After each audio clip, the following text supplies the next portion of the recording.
Horror कहानियां थी। प्रेत। जिंदगी किस वक्त अपना रुख बदल लेगी ये कोई नहीं जानता। कब फूलों से भरी बगिया उजड़कर खाक हो जाएगी, कब मैदान बंजर रेगिस्तान हो जाएगा और कब खुशियों से भरी जिंदगी मायूस हो जाएगी, ये कोई नहीं जानता। ये कहानी है कनिष्का की, जिसे अंदाजा भी नहीं था कि उसके जीवन का अगला पल उसके लिए क्या लाने वाला था। एक ऐसा अंधेरा जो हमेशा के लिए उसकी खुशियों को खा जाने वाला था। मम्मा, तुम कब से तैयार हो रही हो और कितनी देर? जल्दी चलो ना, हम लेट हो जाएंगी। अभी आई लाडो, बस 2 मिनट, साड़ी तो पहनने दे। लगता है आप भूल गई है कि आज मेरी कॉन्वोकेशन सेरेमनी है और मैं फर्स्ट आई हूँ। आज के दिन मैं लेट नहीं हो सकती मम्मा। इसीलिए तो समय लग रहा है लाडो। जिसकी बेटी फर्स्ट आई है उसे तैयार भी तो फर्स्ट क्लास होना पड़ेगा ना। कनिष्का बचपन से ही पढ़ाई में बहुत तेज थी। हमेशा फर्स्ट आना, एक्स्ट्रा करिकुलर एक्टिविटीज में पार्टिसिपेट करना और अपने घर वालों का नाम रोशन करना, ये सब उसके लिए आम था। हड़बड़ाते हुए अपनी मम्मी और पापा के साथ कनिष्का अपने कॉन्वोकेशन में चली जाती है। I must say, Mr. and Mrs. Verma, you are very lucky जो आपके घर इतनी होनहार बच्ची पैदा हुई, वरना इस उम्र में तो अक्सर लड़के और लड़कियां भटक जाते हैं।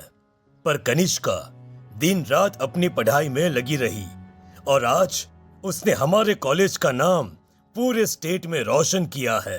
स्टेज पर जाकर कनिष्का अपनी डिग्री लेती है। उसके लिए आज का दिन बेहद खुशी का था और वो इस पल को हमेशा के लिए कैद कर लेना चाहती थी। चारों तरफ खुशी का माहौल था। तभी कनिष्का की फ्रेंड्स उसके पास आती हैं। कनिष्का, इस बार तो हमें पार्टी चाहिए। हर बार तू बचकर निकल जाती है। अरे कौन सी मेरी जॉब लग गई है, इतनी भी बड़ी बात नहीं हुई है। अब बस लंदन यूनिवर्सिटी में मेरा एडमिशन हो जाए, तब पार्टी पक्की। तुम लोग कनिष्का की बातें तो रहने ही दो, मैं दूंगी पार्टी।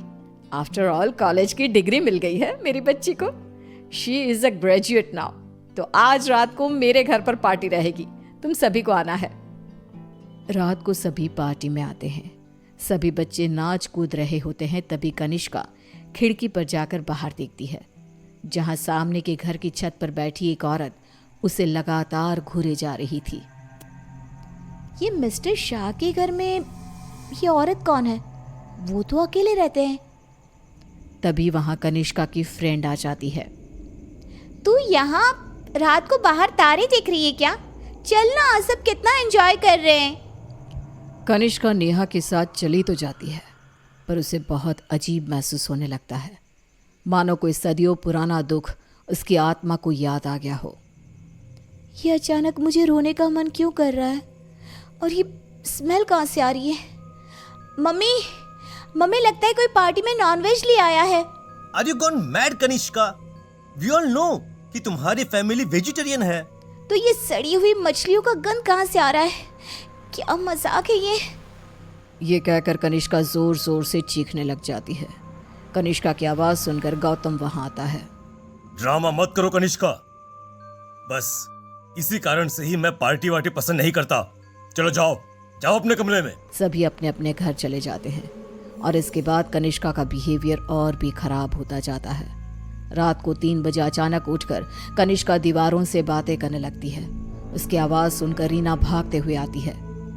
अरे बेटा, इतनी रात को तुम यहाँ पर क्या कर रही हो? और दीवार को देखकर किससे बात कर रही हो लाडो? कोई नहीं है यहाँ। रीना कनिष्का को सीने से लगा लेती है। कनिष्का का शरीर बहुत गर्म था। रीना ये देखकर सोच में पड़ जाती है। आज तक मेरी बच्ची ने कभी ऐसा बिहेव नहीं किया, आज क्या हो गया है इसे? शाम तक तो बिल्कुल ठीक थी और अब अचानक इतना तेज बुखार, ये सब क्या हो रहा है?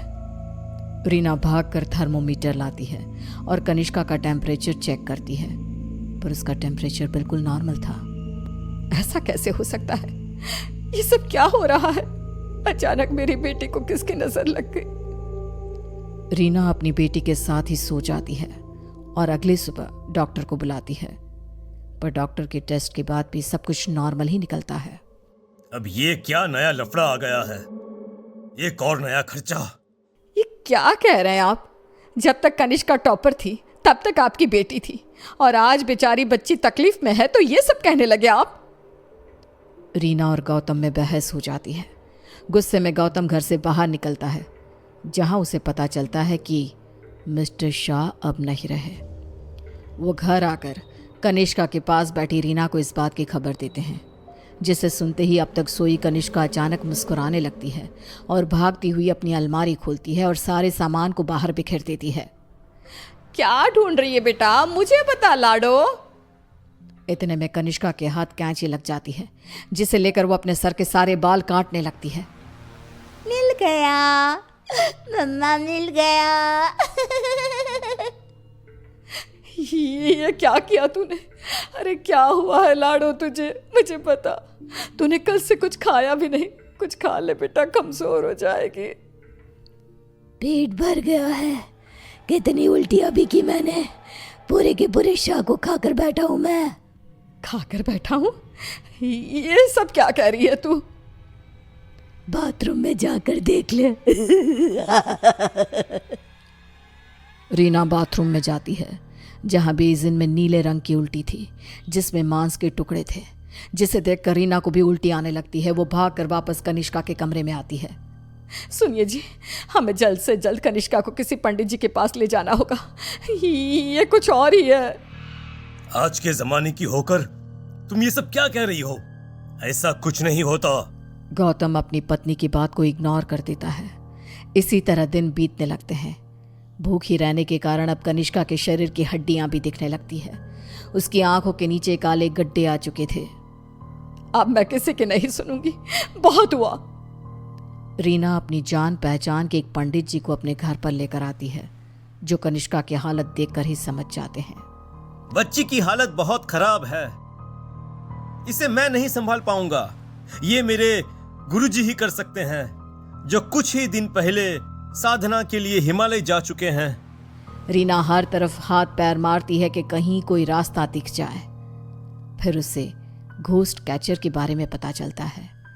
डूबते को तिनकी का सहारा समझ रीना उनकी टीम को भी अपने घर पर बुला लेती है, और वो लोग कनिष्का से पूछताछ शुरू कर देते हैं। क्या आई हो तुम और कौन हो?